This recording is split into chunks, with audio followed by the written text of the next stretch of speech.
Hello, I'm Bernadette Wagner, and I'd like to welcome you to Healing, Hope, and Health, the program proudly brought to you by Hospice of Washington County. Today it is my pleasure to introduce Kathy Campbell, Hospice of Washington County's Manager of Bereavement Services. Kathy is a licensed clinical professional counselor and a certified grief counselor with 20 years of experience who periodically joins us on Healing, Hope, and Health to discuss the grieving process, helpful coping strategies, and a myriad of programs offered by her department to address the diverse needs of our community. I'd also like to welcome Christy Kidd, Care Consultant for Hospice of Washington County. Christy has a bachelor's degree in psychology and a master's in thanatology, both from Hood College. Even with a strong academic background in the study of death and dying, Christy not long ago faced a personal loss that was extremely difficult, but as she has said, also enlightening. She and Kathy are here to tell us about a new support program born out of Christy's experience and Kathy's expertise that the two will be co-facilitating. Thank you both for joining us today. Thank you. Thank you. So, Kathy, maybe we can start with you. You recently decided to offer a program called Survivors of Overdose Loss. Can you tell us, our viewers, about what that is and when and where it will meet? Sure. This is a brand new program. This will be our first time offering such a group. It's offered as a closed-ended support group, which means that it's a time-limited group that will meet at our hospice office. This will be a 6-week group open to adults, and it will be a group that meets for a period of 6 consecutive weeks. And will the attendees have to register in advance? We do. We do ask that people call ahead of time to register, just so that we can give them the basic information that they need to begin. Mm-hmm. And maybe you can tell us a little bit how the two of you decided to come up with this program. Sure. Well, for my point, this is something that as a part of the bereavement team, we have been seeing for a long time over and over and over again about loss related to overdose. Just every day reading about another death that had occurred in our community, and just finding that to be so devastating and feeling very, very helpless, and realizing the intensity of such grief. Yes, grief is grief, pain is pain, but with this type of a death, there is such an intensity that we really felt like this was a population whose needs we were not meeting, and that nowhere in the community were these needs being met. We were becoming more and more aware of some services that are available to individuals who are struggling with addiction, albeit not enough, but certainly resources that are available, and for their loved ones, but nothing that was being offered after the death. So really starting to brainstorm and figure out what can we do and what might this look like. And about that same time, coincidentally, Christy, because of her personal experience and her passion in this way, sharing her story, we got to brainstorm even further about this, and before long this new program was developed, so we're really excited. Good. And Christy, I know that you have said that it has helped you to talk about your loss of your loved one to overdose addiction. Perhaps you can tell us a little bit about your story if you're comfortable doing so. Sure. My late husband, the last year of his life, was in and out of rehabs and IOPs, intensive outpatient support groups. He struggled with a cocaine addiction, and with the lifestyle that he was trying to achieve, the addiction took control, and as you can imagine, it broke down many things in our lives, including our marriage. It led to our separation, and it was just an intense struggle. His primary cause of death was actually ethanol and oxycodone intoxication. So I went to support groups during his addiction, Nar-Anon, Al-Anon. I attended AA meetings and NA meetings with him. But it was about 10.5 months after his death where I received papers from the IRS that he owed back taxes for the business that he owned, and I had in fact given him that money in 2011. So to find out nearly 4 years later and 10.5 months after his death that the money I'd given to him was not actually spent in the manner in which it was intended for, I couldn't wrap my head around it, and I found myself just in a parking lot crying with no one to reach out to that I thought could understand. And I started Googling support groups for overdose loss, and there was nothing in Frederick County or Washington County. And so with Kathy and I talking, this is now being offered. And what do you think about this group will be helpful, that you'll be able to facilitate conversation among people who will understand each other's experience? I think for me, although I move forward, I don't live in the past lives within me. Mm-hmm. And this experience has brought me to the realization that I'll never be able to bring back my husband or anyone who's lost their life, but to help provide support and understanding to those who are in the same boat. It's a death with stigma. The grief is often isolated, and I think for those who can come together and share their personal stories, their feelings, it will be healing for themselves and healing for those that will share their personal stories of loss. Well, I really appreciate you taking the time to share that, and I think it's so important for those survivors not to carry that stigma, so that they can move forward, but at the same time grieve for their loved one. So thank you both so much for being here and sharing this really important opportunity with our community, a way of supporting them. Really appreciate that. I'd like to thank Kathy and Christy for being here today and for shedding light on this community need. Losing a loved one, regardless of the cause, is most difficult. Having others to talk to and support you can be a comfort and bring peace. If you've suffered the loss of a loved one due to overdose, please consider attending the support group that Kathy and Christy will be facilitating. You may find help, and maybe more importantly, you may be in a position to give understanding and support to others. Stay with us. We'll be right back after this short commercial break. I'm the hometown favorite. I'll outsmart you. I will beat you. I'll be surrounded by fans cheering me on. There's no place like home for fighting cancer. My turf. My time. My team. Expert care, close to home. The John R. Marsh Cancer Center at Meritus Health. I've been working with Linda McCullum now for 20 years. The people in the office are very knowledgeable of what they do, and they're also very caring and customer-oriented. Our little granddaughter, when she says, "Pappy, I love you," that's just so precious. If I wouldn't have had the hearing aid on, I wouldn't have heard it. Let McCollum Hearing Center help you rediscover the sounds of your life. Want the latest new release movies today? With Movies on Demand, you'll get these titles weeks before Netflix and Redbox. James Whitey Bulger. You're gonna hear a lot of nasty things about me. She's not my daughter! You can be decent and gifted at the same time. It's not binary. Good luck. 90 priests. If there were 90, people would know. Maybe they do. There's an important story here. Watch the newest collection of movies on demand weeks before Netflix and Redbox. Hi, I am Dr. Olenzak at the Pain and Spine Institute. I specialize in the most advanced procedures and technology available in pain management. At your visits and procedures, you will always see me for continuity of care. I would like to thank all of my patients for allowing me to provide you with the specialized care that you need. To give you this level of care requires a team. This is your team at the Pain and Spine Institute. To become a patient, call 301-739-7900 or go to painfree-md.com. I'm pleased to welcome our next guest, Christy Turner, Director of Bella Salon and Spa. She joins us today to talk about the creative way Bella Salon and Spa and their generous clients celebrated the holiday spirit and at the same time raised funds for Dewey's House for the second year in a row.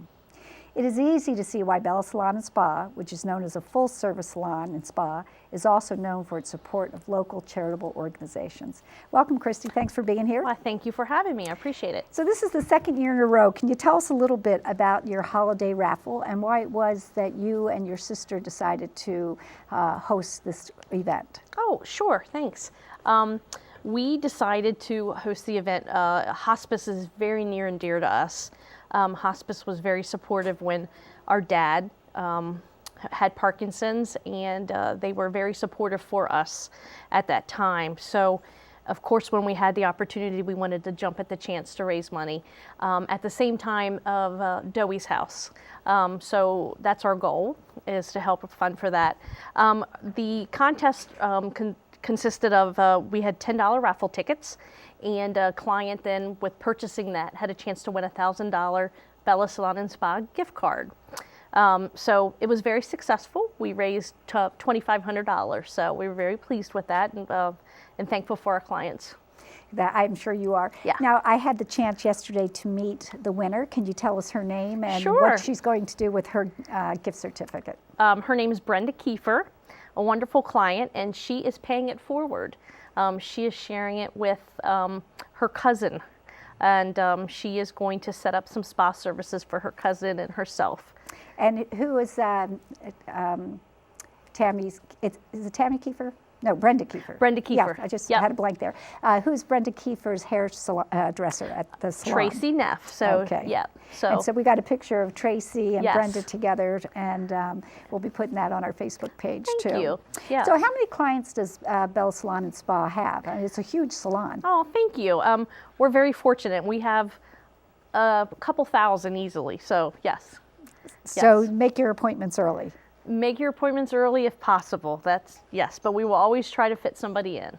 So real quickly, can you tell us a little bit? I know that you do hair and color and that kind of stuff, but what are some of your spa treatments? Sure.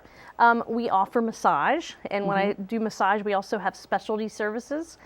We can do prenatal. We do like a migraine miracle massage, an allergy massage, basically like a facial massage. It's called face toning. We also offer facials that can be relaxing, or it also can be, customized to whatever your skincare needs are.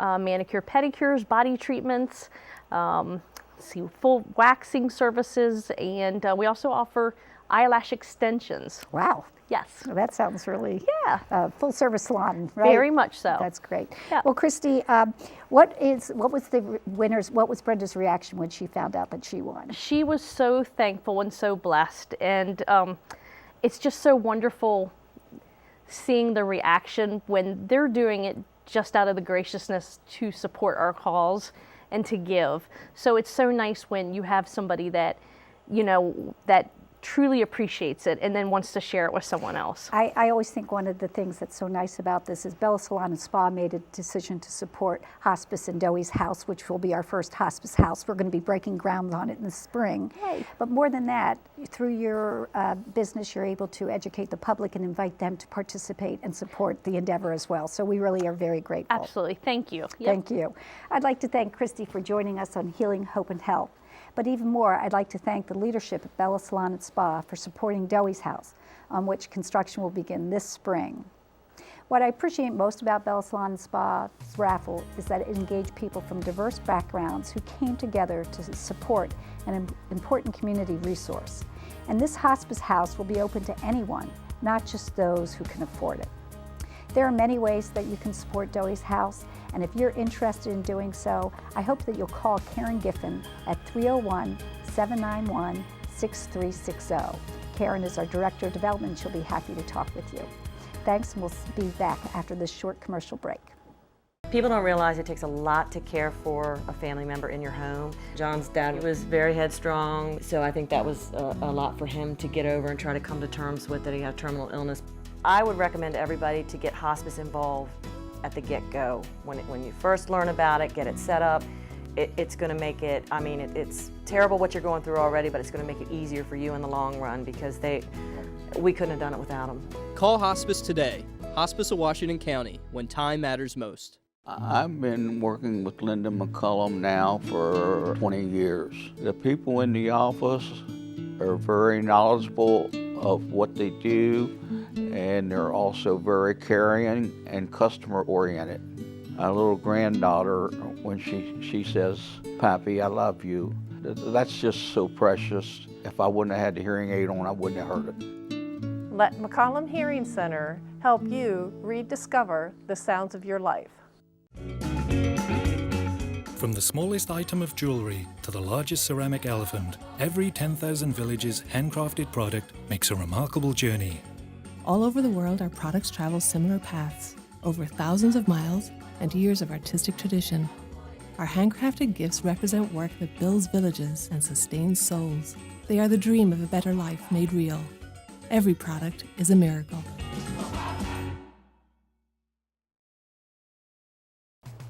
Welcome back. It's my pleasure to introduce Denise Sawyer Johnson. Denise was on our show previously to talk about the benefits of attending mindfulness meditation, a class offered at the Hagerstown Community Life Center. Today, she joins us to talk about a monthly book club that she will be leading at the same Life Center. Denise, who has worked a top-level manager for numerous national corporations, also provides academic and empowerment coaching for professionals at all levels. Although Denise's professional life is challenging and exciting, she's also keenly interested in the next phase of life, life after retirement. Denise believes with forethought, proper preparation, and intentionality, retirement can not only be fulfilling, but be the most meaningful stage of life. She's here to invite interested viewers to join the Reboot Book Club, where stimulating discussions empower participants to make the rest of their life the best of their life. Denise, thanks for being here today. Thank you for having me. So Denise, tell us a little bit about the book club and how you decided to start this. Well, the thinking behind the book club was to offer topics that would appeal to a mature audience. And I know that when folks start thinking about retirement, they're really focused on the financial aspects, Social Security, Medicare, pensions. And I thought, okay, there are a lot of resources that deal with that. But I thought, wouldn't it be nice if someone could start to talk about the emotional, the spiritual, the social aspects of retiring and what that means after you've stopped working and you're away from your usual network. Right. So that was a thought behind the Reboot Book Club, and I thought I would select titles that would have an interest to people who are considering retirement, already in retirement, but feeling that they just want to do more and experience a deeper and richer and more significant life. Okay, and tell us what time of day you'll be offering this book club. Okay, it's 4 to 5:30. Yeah, that's what, right. Yeah, our last segment we actually did 3 o'clock. Right. But this would be 4 to 5:30. And hopefully, if you are still working, you can certainly join us. You don't have to be in retirement to join and gain benefit. And we really talk about the book. We have assigned readings for each of the weeks, and we talk about the book in depth and also how we can apply. Right. And I think that that is so important. You mentioned earlier being very intentional. So start to really give some thought to what you will be doing in retirement, as opposed to, I'm going to play golf, I'm going to shop, I'm going to sleep late, because we know after a while that sort of gets very, very boring and routine. So what is the name of the book that you're going to be doing for March? It's entitled Refire. See, I'm already there. Refire, don't retire, how to make the rest of your life the best of your life.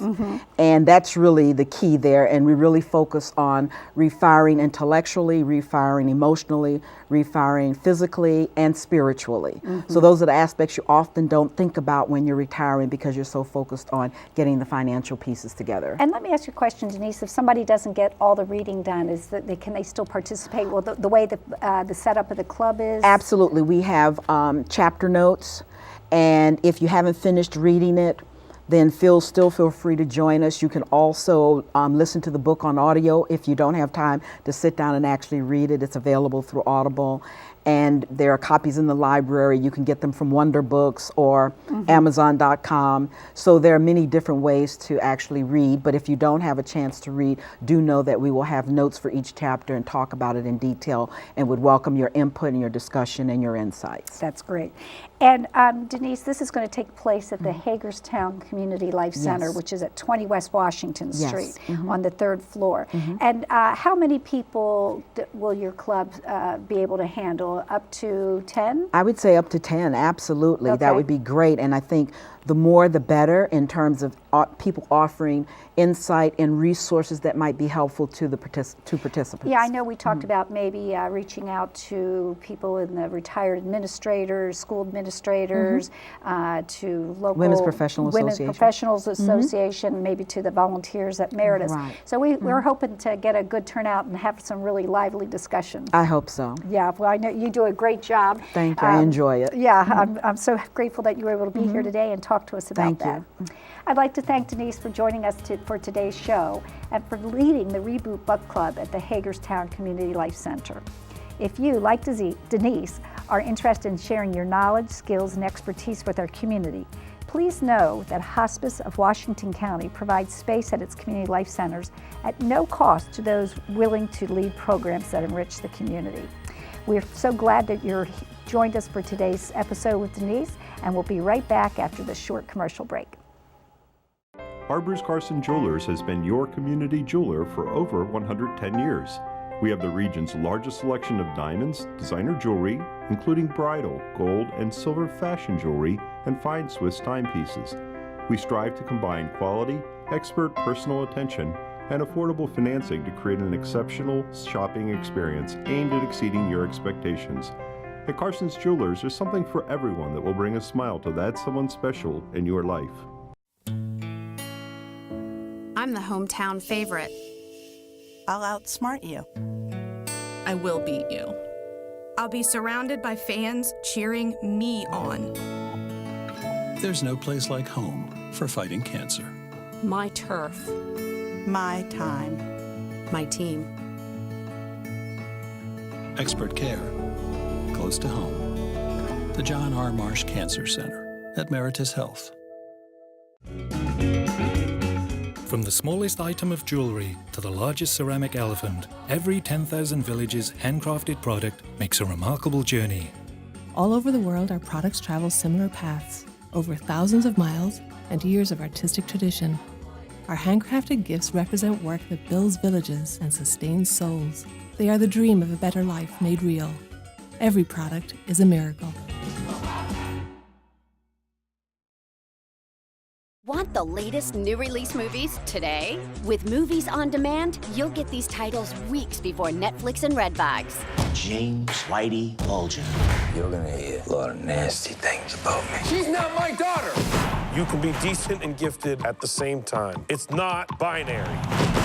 Good luck. 90 priests. If there were 90, people would know. Maybe they do. There's an important story here.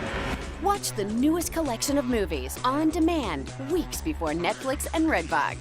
People don't realize it takes a lot to care for a family member in your home. John's dad was very headstrong, so I think that was a lot for him to get over and try to come to terms with that he had terminal illness. I would recommend everybody to get hospice involved at the get-go. When you first learn about it, get it set up, it's going to make it, I mean, it's terrible what you're going through already, but it's going to make it easier for you in the long run because we couldn't have done it without them. Call Hospice today. Hospice of Washington County, when time matters most. Welcome back to Healing, Hope, and Health. Let me say that our next segment will not be long enough. It will leave us all wanting to hear more and remember more about Eugene Yogi Martin. Yogi, as an athlete, husband, father, teacher, coach, mentor, administrator, counselor, and friend, probably touched more lives in Washington County than anyone else. Yogi, who passed away last summer on July 21st, is greatly missed. It is my pleasure to introduce his children, Kelly Dietrich and Mike Martin, who join us to talk about their dad's incredible life and the compassionate care and support they received from Hospice of Washington County during Yogi's last month of life. Welcome, Kelly. Welcome, Mike. Thank you for having us. I'm so glad you could be here. Perhaps we could start at the end and work backwards. Your dad was cared for and died at home. Could you talk a little bit about the care he received and the support you received from Hospice of Washington County? Absolutely, Bernadette. And first of all, thank you for having us here today. My pleasure. Last year was a rough year. We lost both of our parents, our mother in April and our dad in July. And Hospice was there for both. I would have to start by saying that these folks are angels. From every position that met with us to the nurses that cared for our parents.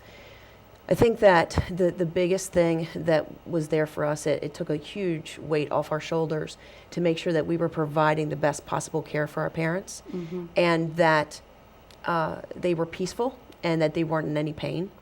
I think that was the most important thing for us to make sure is that we could give them this gift to actually be at home in their peaceful setting that they spent a lot of time in. Right. And hospice was just amazing. They talked about how privileged that they felt to care for our parents at end of life.